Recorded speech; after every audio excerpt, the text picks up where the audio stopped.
cara, eu acho que uma coisa assim que eu sempre vi, né, eu sempre te vi como um cara muito importante para democratização do jiu-jitsu, né. Eu vou falar por que que eu senti isso, porque eu vi em você um cara que teve um pouco essa visão de abrir o jiu-jitsu, né, principalmente para pessoas talvez mais humildes ou que tivessem dificuldades, né, de acesso, né. Eu não digo nem só Uhum. financeiro, né, mas assim, de acesso porque, porra, o jiu-jitsu, né, nessa época, se a gente falar de 80, o início dos anos 90, era muito concentrado aqui na zona sul, né.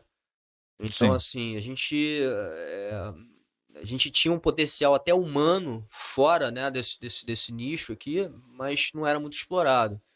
E eu acho que você foi um dos caras que teve essa visão de trazer, né, e cara, e começou a trazer gente muito forte, né, porque é aquilo que eu Uhum. estava falando, mal bem você tá trazendo ali um monte de ser humano ali que, porra, com formações também de vida, né, muito importantes pra luta, né, Sim, sim.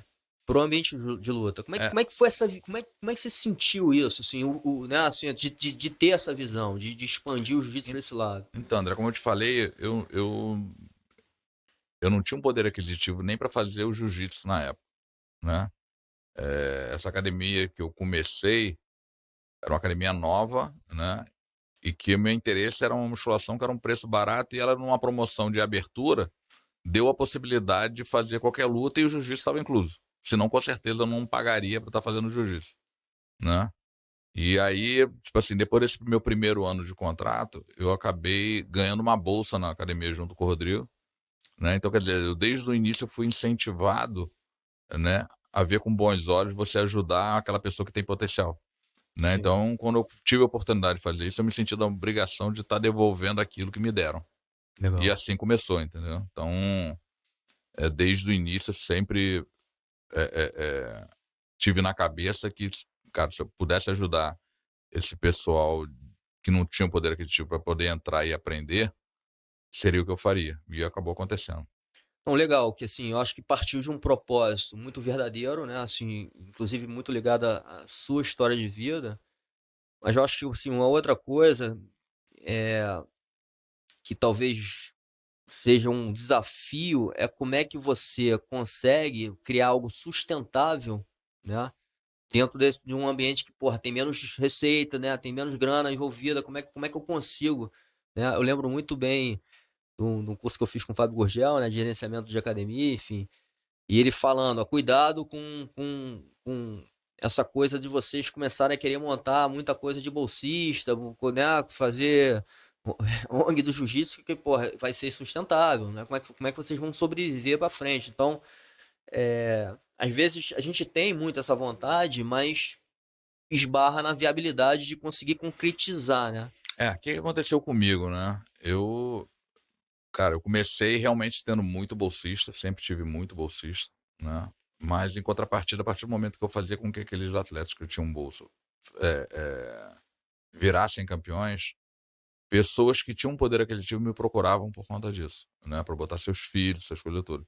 Então isso meio que dava uma Você dá uma equilibrada. balanceada no na minha situação financeira, Sim. né. E aí, por conta de fazer grandes campeões, eu comecei a ser procurado internacionalmente por estrangeiros para poder aprender jiu-jitsu comigo, né. O primeiro cara realmente que treinou um americano para lutar MMA fui eu aqui no Brasil, que foi o John Lewis, né, que era um cara que já tinha Sim. lutado inclusive com o filho do Carlos. Na época deu maior confusão, o É, Carlos com tem essa aquele, né, história aí, né, que o é, Carson ficou: "Putz, falou que eu era creonte, não creonte". sei o quê, mas É, tipo assim, e tudo que eu falei na época que o meu atleta nunca lutaria com ninguém do jiu-jitsu, assim foi feito. O meu atleta nunca lutou com ninguém do jiu-jitsu, ele pelo contrário, ele passou a defender a bandeira do jiu-jitsu, né. Então quer dizer, eu consegui meio que no início, bem lá no início, fazer com que essas bolsas que eu dava se revertessem em faturamento de uma outra forma, por conta do trabalho que aparecia através deles. entendi. Então isso desde o início foi meio que dando certo, né. Então quer dizer, eu consegui, fora da família Gracie e do Marco Rua, eu fui o primeiro treinador a colocar um atleta no UFC que foi o Rafael Carino. Isso em 1995, eu acho, ou 96, um negócio assim, acho que foi 96. Então quer dizer, essas coisas foram me dando aberturas para poder ter contato com atletas de fora, e que isso foi fazendo com que eu ganhasse dinheiro de uma outra forma, né. Outra entendi. coisa que eu fazia, tipo assim, eu sabia que o jiu-jitsu estava tendo um boom naquele momento que eu estava com a academia. Minha primeira academia própria foi em 1990. Já era um período de crescimento do jiu-jitsu, né. Mas como eu treinava judô, treinava muay thai, treinava as coisas todas, então você procurava analisar como é que foi o boom de cada atividade dessa de luta no seu momento de pico. E eu via que depois que passava isso, a maioria dos caras que não souberam investir o dinheiro que ganharam naquele momento de boom, meu irmão, estavam passando uma situação muito difícil, né. Então, quer dizer, desde o início que eu montei minha primeira academia, eu não fiquei focado só na academia, eu não fiquei focado em sair pra balada, não fiquei focado em ficar comprando carro, essas coisas todas.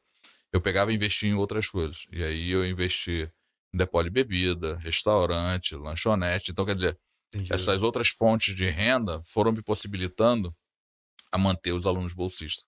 E Legal. assim eu continuei crescendo, crescendo até chegar onde eu estou hoje em dia, entendeu? Hoje eu tenho um centro de treinamento, que eu tirei do chão, né, com todo o dinheiro próprio, não teve ajuda de ninguém.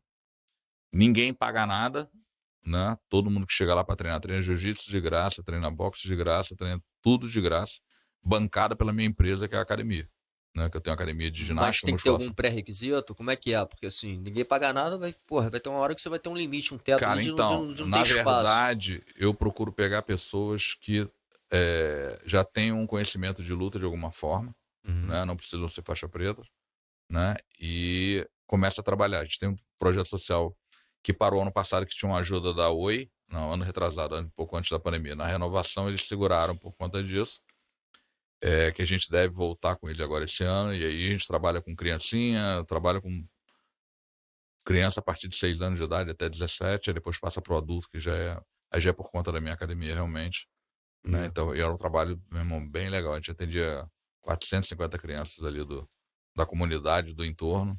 As crianças tinham, seguro acidente, tinha um monte de coisa para que elas pudessem treinar e não ter o risco. Às vezes a criança se machucava em casa, quebrou a perna em casa.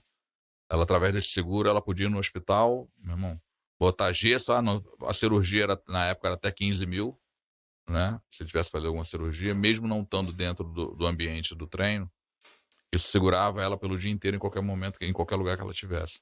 Então foram coisas que a gente conseguiu fazer. Ele tinha aula de idoso para o pessoal da comunidade, Legal. que meu centro de treinamento está do lado de uma comunidade, né? Então tinha aula de ginástica olímpica, essas coisas todas a gente tem lá. Tem todo o material lá, só está esperando agora o recurso para voltar a fazer junto.